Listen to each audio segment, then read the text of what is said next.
One of the most direct and easy paths into the states of non-ordinary reality is through the proper use of power plants. The caveat here being power plants are dangerous.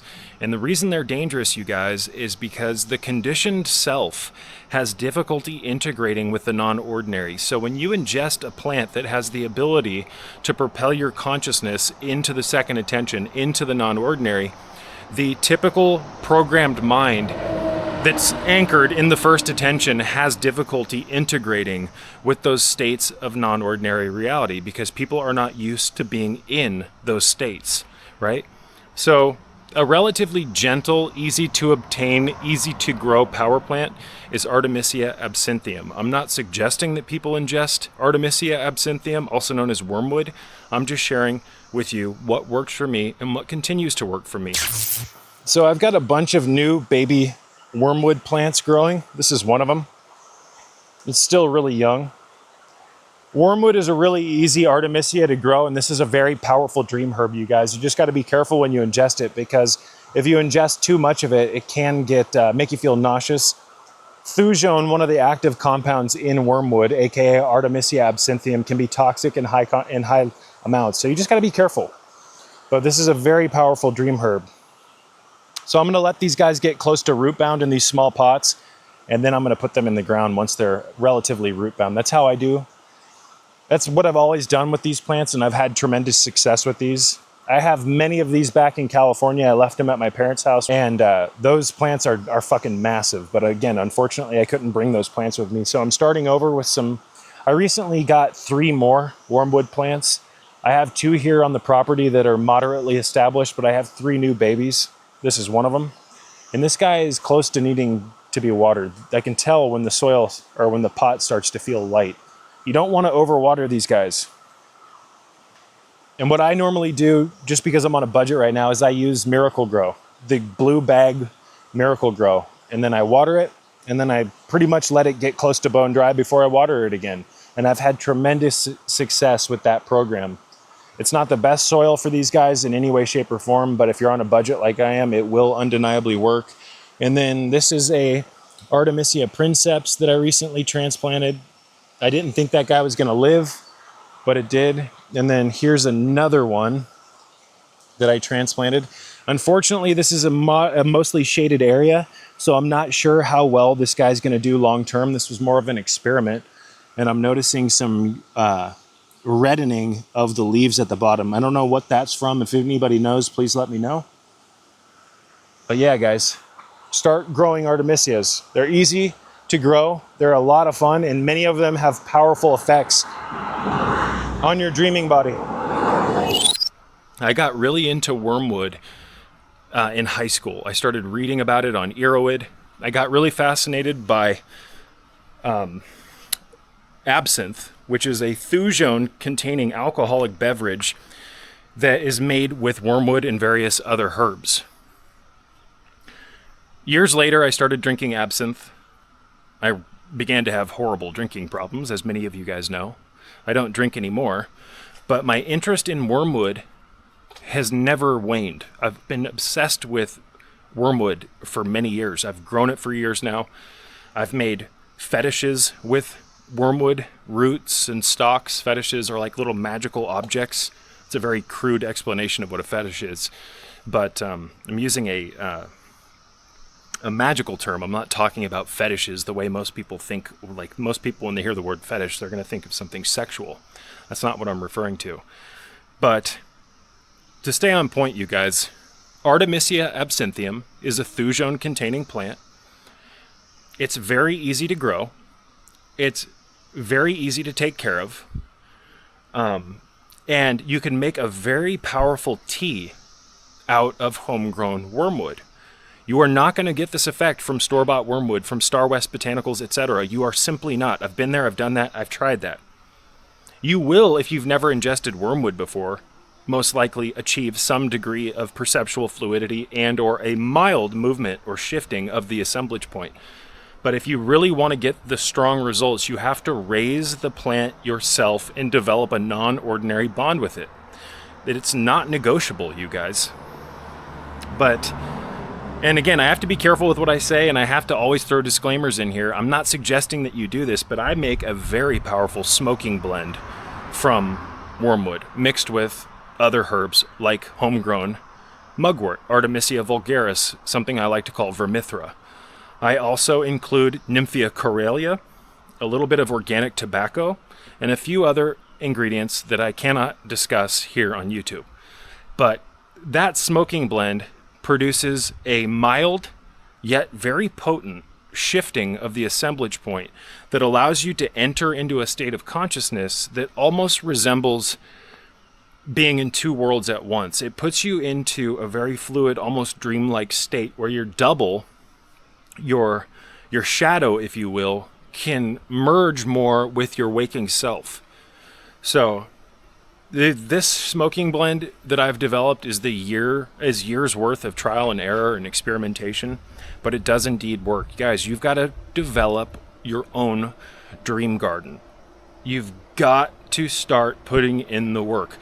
An easy plant to grow also, you guys, that can produce earth-shattering results in the dream realm. Hopefully this camera's not picking up a lot of wind. I apologize, guys. But a very easy to grow herb that produces earth-shattering results in regards to dreams is Calea Zacatechichi, what I like to call nightmare herb. Now, unfortunately, a good portion, I'd say about 90% of the Calea Zacatechichi plants that are being sold on Etsy, on eBay, they're not the right plant. They're just not. They're not the bitter variety of Calea Zacatechichi. And the non-bitter type is not going to give you the results. So Calea Zacatechichi, not only is it very easy to grow, but it is very strong in regards to dreams. In my opinion, it's stronger than wormwood. They both have their own unique, profiles, nutritional profiles, dream profiles, etc. So I can't really say that it's stronger than wormwood per se, because wormwood works on your dreaming body in a completely different way. But in terms of like instant results, Calea Zacatechichi almost always delivers those. And it will throw you most likely into horrifying nightmares. And a lot of people would say, why would I want to have nightmares? Well, guys, because nightmares aren't just psychological noise. They're there for a reason. And we don't ignore nightmares. We invite them in so that we can work through those. You're working through psychological barriers when you have nightmares, believe it or not. So we invoke those nightmares so that we can get across that bridge, so that we can experience what's on the opposite side of the spectrum, right? I like to call that nightmare bridge that you have to cross the bitter bridge. And Calea Zacatechichi is one of the easiest keys to entering into the bitter bridge so that you can cross it.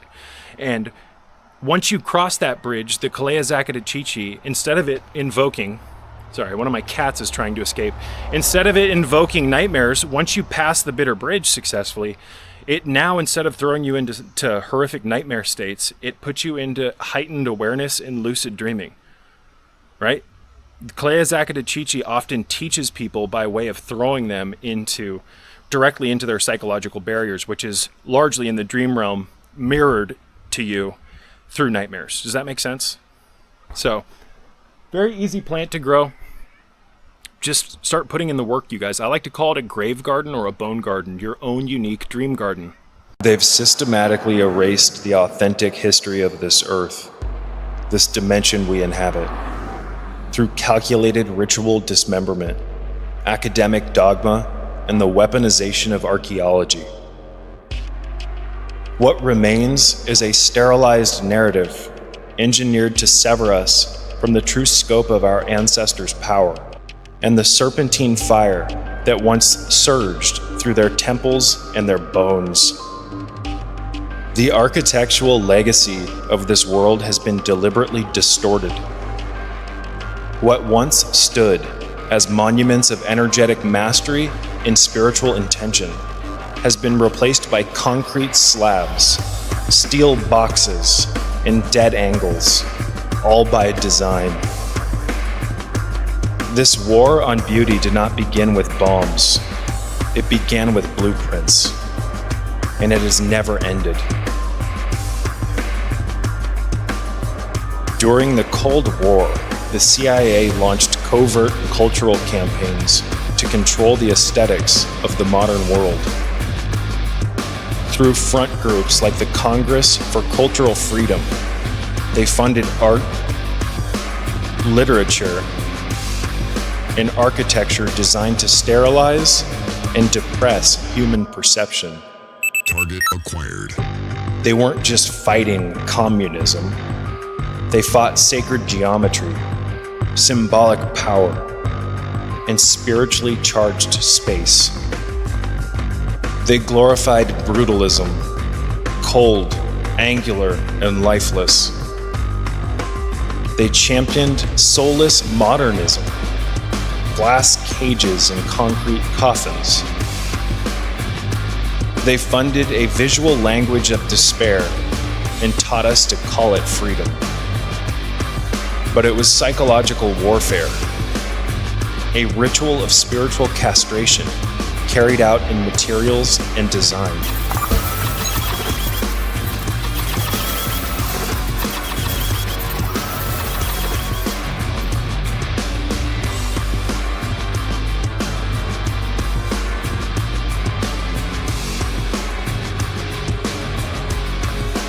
But this war didn't begin with the CIA. They're just a late-stage expression, an executive arm of a much older agenda. Long before Langley's corridors echoed with covert art deals and weaponized aesthetics, there was already a slow, surgical dismantling of something far older, the sacred inheritance of the earth itself. This isn't about politics. This is a war on beauty, on resonance, on memory. They've been severing the ley lines of spirit for centuries. They salt the soil of the past to bury technologies that pulsed with living energies. Cities that breathed in rhythm with the stars. Temples that harmonized the body with the earth's own energy fields. They do not want you to remember what your ancestors once were. Not primitives, not beasts, but custodians of divine electricity. Masters of Kundalini, the serpent fire that once surged through stone, skin, and sky. The CIA didn't start this. They just made it fashionable.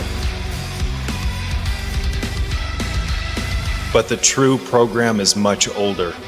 It moves through empires, creeds, and institutions.